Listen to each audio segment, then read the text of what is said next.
ഞങ്ങൾക്ക് വിഷമമുണ്ട്. ഞങ്ങള് മാപ്പ് ചോദിക്കുന്നു. മതി നിങ്ങളുടെ മാപ്പ്.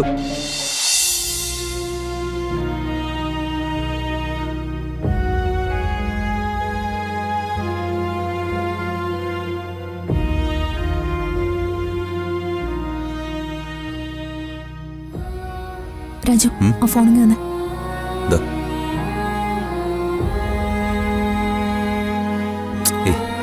ഇത് പക്ഷേ അത്ര ശരിയായ ഒരു കാര്യമല്ല ഋതു. ഏത്? ഒരു മനുഷ്യന്റെ ഏറ്റവും പ്രൈവസി ഉള്ളൊരു സാധന ഈ മൊബൈൽ ഫോൺ. അപ്പോ അത് ചെക്ക് ചെയ്യുന്നത് തന്നെ വളരെ ചീപ്പാ. അവൻ നമ്മളോട് ചെയ്യുന്നത് അത്തരം ചീപ്പ് കാര്യങ്ങളാണല്ലോ. നമുക്ക് നേരെ എന്തെല്ലാം ദ്രോഹങ്ങളാണ് ഇവൻ ചെയ്യുന്നത്. നമ്മൾ എവിടെ പോയാലും പുറകെ വന്നല്ലേ നമ്മളെ കൊല്ലാൻ നോക്കുന്നത്. അതൊക്കെ ശരി തന്നെയാ. എന്നാലും ഓരോരുത്തർക്കും ഓരോ കൾച്ചർ ഇല്ലേ ഋതു. അവനെ പോലും നമുക്കും തറയാവാൻ പറ്റുമോ? നമ്മളെ തറയാവല്ലോ. ഇതൊക്കെ ഒരു തരം ചെറുത്തുനിൽപ്പല്ലേ. നമ്മളെ ഇനിയും ദ്രോഹിക്കാതിരിക്കാനുള്ള ചെറുത്തുനിൽപ്പ്. പിന്നെ ഇവൻ ആരെയൊക്കെയാ വിളിച്ചെന്ന് അറിഞ്ഞാൽ മാത്രം മതി. അതിനാ കോൾ ലിസ്റ്റ് എടുത്ത് നോക്ക്.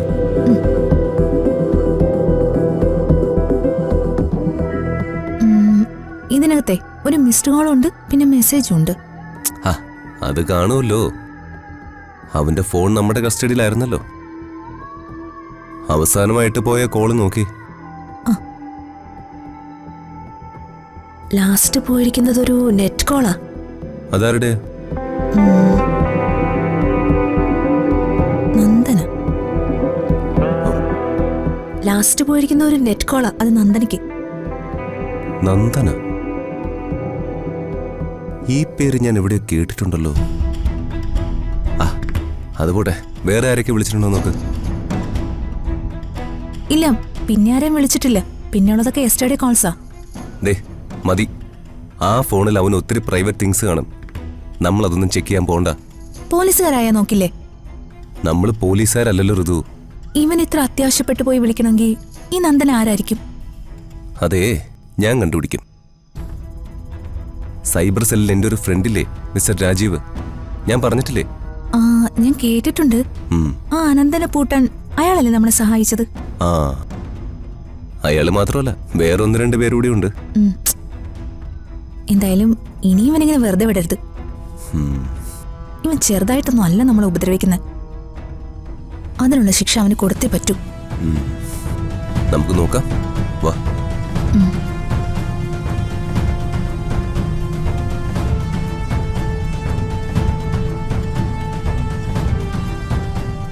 അവനെ അമേരിക്കയിലേക്ക് വിടാൻ അവനും അവളും കൂടി സമ്മതിക്കുന്നില്ല അനന്തപിള്ളെ. അവൻ കല്യാണം കഴിച്ച് ഒരു കുടുംബമായി ജീവിക്കുന്നതിലുള്ള വൈരാഗ്യം അവർക്ക്. ഇവനും ഇവളും ഒക്കെ എന്തൊരു ശല്യം അംബികേ. പല കാര്യങ്ങൾക്കായി പല ഘട്ടങ്ങളിൽ 2 എന്റെ കൈ കിട്ടിയതാ. അന്നേ തീർത്ത് കളയേണ്ടതായിരുന്നു. അപ്പോ സത്യം പറഞ്ഞാൽ ദീപക്കിപ്പോൾ വീട്ടു തടങ്കലിലാണ് അല്ലേ? അതെ, പ്രതാപന്റെ ഓർഡറാ. പ്രതാപവർമ്മയെ ഓർഡർ ഇട്ടിരിക്കുന്നല്ലേ? അതെ. കാര്യത്തിലേക്ക് കിടക്കുമ്പോ അവരച്ഛനും മോളും ഒക്കെ ഒന്നാ. അല്ല, ഈ ഋതിക പ്രതാപവർമ്മയുടെ മകളല്ലല്ലോ. അങ്ങനെയല്ലേ അംബിക അവരെ പറഞ്ഞ് വിശ്വസിപ്പിച്ചിരിക്കുന്നത്? പറഞ്ഞ് വിശ്വസിപ്പിച്ചിരിക്കുന്നതൊക്കെ അങ്ങനെ തന്നെയാ. അവനും അങ്ങനെ തന്നെയാ വിശ്വസിച്ചിരിക്കുന്നേ. പക്ഷേ അവന്റെ ഉള്ളിലെ അവളോട് വാത്സല്യവും സ്നേഹവും ഒക്കെയാ. അത് പിന്നെ ഉണ്ടാകാതിരിക്കുവോ? ചോര ഒന്നല്ലേ അംബികേ. എന്തൊക്കെ തെറ്റിദ്ധരിപ്പിച്ചാലും അവള് അവന്റെ ചോരയല്ലേ അംബികേ. അതുപോട്ടെ. അല്ല, ദീപകിന്റെ കല്യാണക്കാര്യത്തെ പറ്റി എന്ത് പറയുന്നു? അതിന് ഉടനെ ഞാനൊരു പരിഹാരം ഉണ്ടാക്കും. എന്റെ മകളല്ലേ നന്ദന. അവളെ ഒരു ചെറുപ്പക്കാരന്റെ കയ്യിൽ ഏൽപ്പിക്കേണ്ടത് അച്ഛനായ എന്റെ കടമയല്ലേ? എന്തായാലും അംബിക ഇപ്പൊ ചെല്ല്. ഇക്കാര്യം എനിക്ക് വിട്ടേക്ക്. ശരി.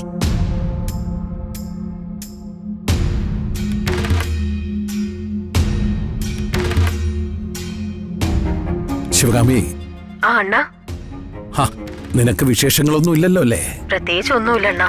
അണ്ണന്റെ കാര്യം ആലോചിച്ചുള്ള സങ്കടം മാത്രമേ എനിക്കുള്ളണ്ണാ. അതോർത്ത് നീ വിഷമിക്കണ്ട. ഞാൻ ഈസി ആയിട്ട് ഇറങ്ങി വരും. അതുപോലെ നിനക്ക്. ആ ഞാൻ വിളിച്ചത് നിന്നോട് മറ്റൊരു കാര്യം പറയാനാ. എന്താ അണ്ണാ? നീ എത്രയും പെട്ടെന്ന് ന്യൂയോർക്കിലേക്ക് വിളിക്കണം നന്ദനെ. അതെന്തിനാണാ? ഹാ ഞാൻ പറഞ്ഞില്ലേ, അവളുടെ കല്യാണക്കാര്യം തന്നെ.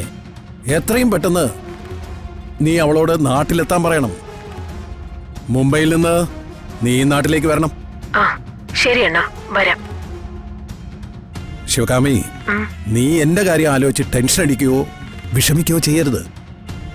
ഞാൻ ഉടൻ തന്നെ ജാമ്യം വാങ്ങി ജയിലിന് പുറത്തു വരും. ഹാ, നീ നന്നായി ഭക്ഷണമൊക്കെ കഴിച്ച് ആരോഗ്യമൊക്കെ ശ്രദ്ധിക്കണം കേട്ടോ. ആ ഹാ, അസുഖങ്ങളൊന്നും വരുത്തി വെക്കരുത്. ഇല്ലണ്ണാ.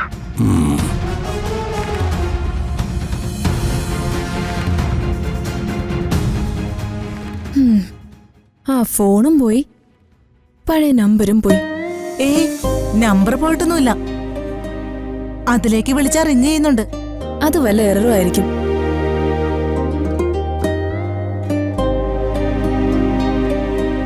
എന്റെ പുതിയ നമ്പറിൽ നിന്ന് പ്രതാപേട്ടനൊന്ന് വിളിച്ചാലോ?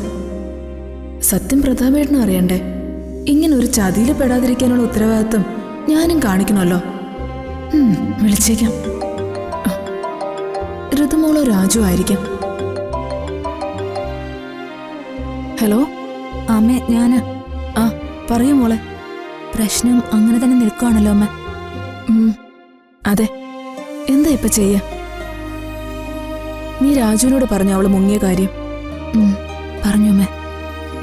അവള് അംബികയുടെ കസ്റ്റഡിയിലായിരിക്കും. പെങ്ങളെ അന്ധമായിട്ട് വിശ്വസിക്കുന്ന ആങ്ങളല്ലേ? അനുഭവിക്കട്ടെ. അമ്മ അങ്ങനെ പറഞ്ഞ അമ്മ, അച്ഛൻ വരുന്നുണ്ട്, ഞാൻ പിന്നെ വിളിക്കാം. ആ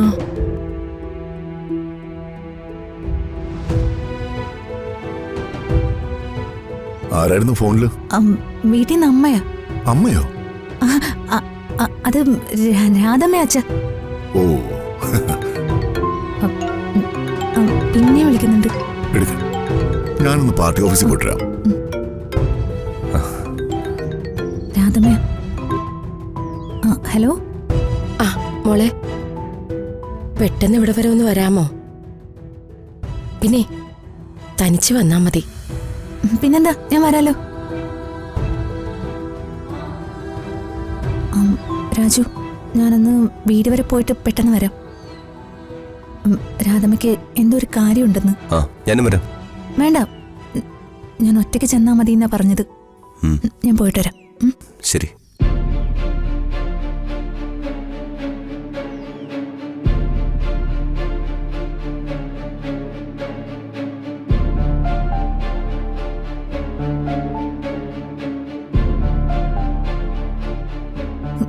എന്താ രാധമ്മേ?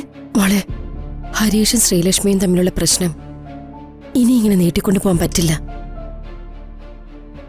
ആരെങ്കിലും ഇതിലിടപെട്ടേ പറ്റൂ. ഹരീഷിനോട് സംസാരിക്കാൻ മോളെന്ന് രാധമ്മയുടെ കൂടെ വരൂ. പിന്നെന്താ, ഞാൻ വരാം. നമുക്ക് സംസാരിക്കാം. ഇത് പരിഹരിക്കണമല്ലോ. പക്ഷേ ആ രുക്മിണി എങ്ങനെ പെരുമാറുന്നറിയില്ല. എങ്ങനെയും പെരുമാറിക്കോട്ടെ, നമുക്ക് നോക്കാം. രാധമ്മ വാ.